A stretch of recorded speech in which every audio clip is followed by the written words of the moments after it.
Welcome to module number 4. This is the overview, and you will be looking at chapters 11 and 12. You'll also be doing some of the lessons in Udacity again, and here's just a general outline of the components that you will be specifically focusing on when you do your readings. And let's go ahead and take a look at the module content. And you will find that there are overviews of each one of the chapters here for your convenience, as well as a valuable video on the future of research ethics. And again, it's really important to really be grounded in the ethics of research as you move forward.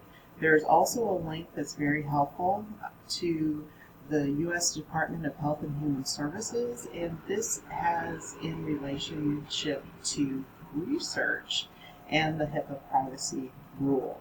So take a look at this. This will be helpful to you as well. And then of course here's your statistics link. And let's take a look at the quantitative article critique, specific guidance for you when you do your critique. So here is a tool that will be very helpful to you.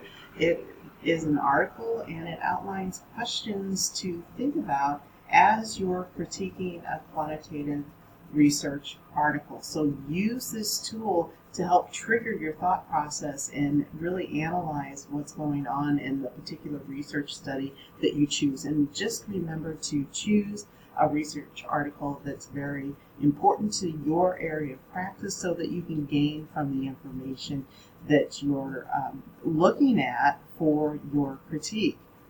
In addition, there's also a sample APA paper for you to format your critique. So use the format to help you in guiding how you are going to format your assignment.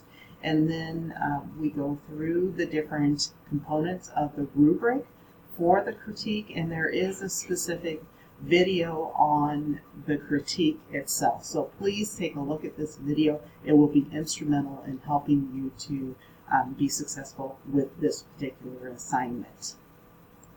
So now we're moving into the assignments due section. So here is our discussion board, and remember you will select one.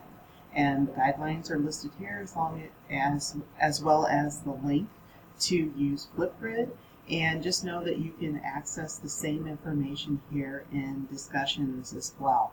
And here is the quantitative article critique right here that you will submit your paper in this assignment link, and the rubrics here for your reference as well. And here's the list of the information that you'll need to upload for your Udacity lessons also. So let me know if you have any questions or concerns. I look forward to reading your critique.